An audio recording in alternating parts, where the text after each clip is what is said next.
Coming up on CityView, new parkland. A new park will replace the old Holly Street power plant in East Austin. Solar excellence. Austin Energy is recognized for its solar innovation. And save energy. We have some simple tips for lowering your electric bill this summer.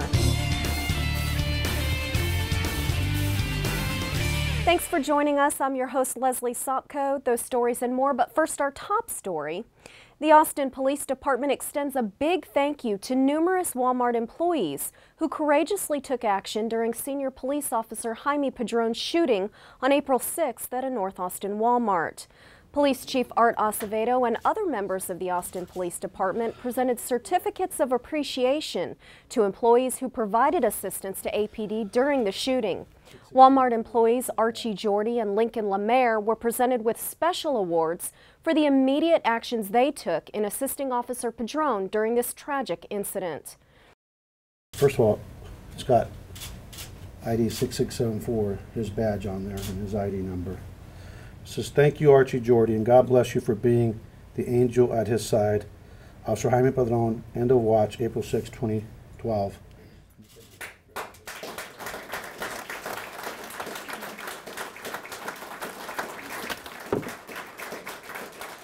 I wish we could just brush everything off and make everything go away, but I know that we can't.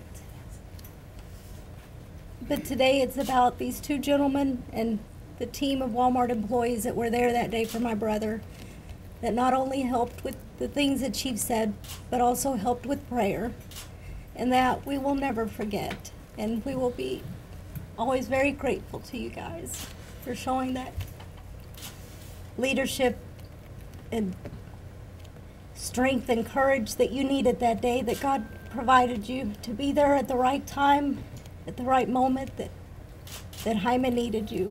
Other Walmart employees who received awards are Adam Holland, William Joseph Garlow, Alan Martindale, Jesse Hernandez, and Mike Parks. The City of Austin Parks and Recreation Department is working with the Holly neighborhood and East Austin residents to design a park that will replace the old Holly Street power plant.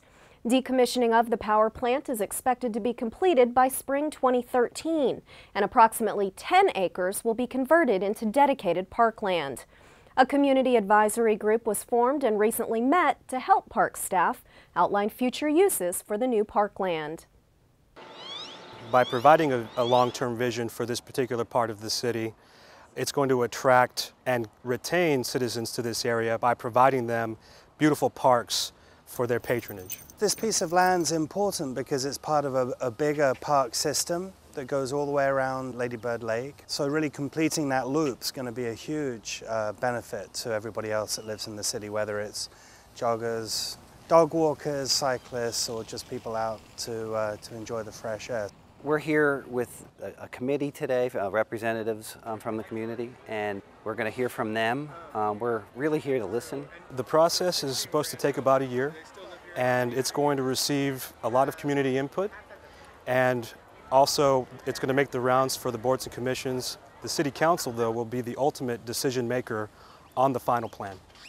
Well, Austin's a really cool city, but this is the one place where you've got a park that's connected with a fabulous existing neighborhood. It's right on the water, it's close to downtown, it has all the components for a really interesting project. And what's going to make it cool are the people of Austin. So, got to get people down here doing all the kinds of wacky things that you do in Austin. That's what's going to make it a great park. For more information about this project, visit austintexas.gov/Holly Shores Master Plan. Female city leaders took time out of their busy schedules to meet with college students from universities across the state to talk about leadership in public service. Councilmember Laura Morrison and Austin Fire Chief Rhoda Mae Kerr joined other city leaders in a panel session for 30 college women attending a new leadership program through the University of Texas. The conversation focused on being a woman in a leadership role and how to balance work and home life. The program is called the New Leadership Program and is the first of its kind in Texas. The goal is to help women in college gain the knowledge and skills necessary to become world innovators in politics, public policy, and public service. The Austin City Council has approved new electric rates for Austin Energy.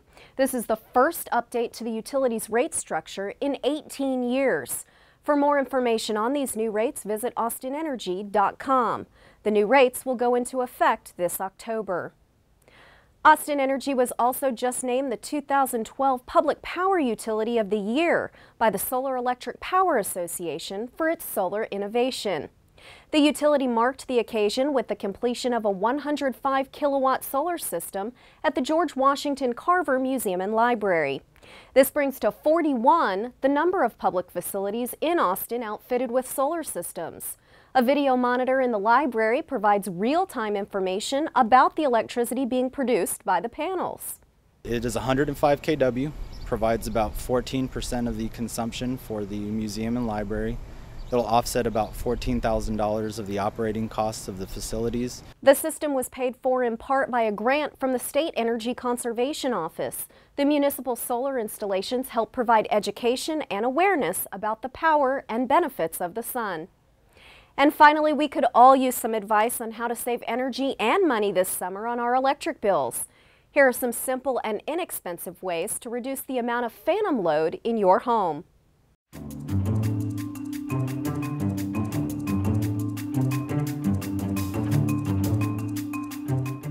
Did you know that some devices in your home continue to use energy even when you're not using them? Flat panel TVs, computers, and cell phone chargers are just a few of the items in your home that continue to draw power 24/7. These phantom loads can account for 5 to 10% of your overall home energy use. To save money and energy, Austin Energy recommends unplugging any items that are not being used. Or install a smart power strip to make things easier on yourself. Smart power strips automatically shut off power to devices that are using energy while in standby mode. For more ways to save money and energy this summer, and for information on energy efficiency rebates, visit austinenergy.com. That's all for this edition of City View. I'm your host, Leslie Sopko. Our next episode premieres Friday, July 13th. Thanks for watching.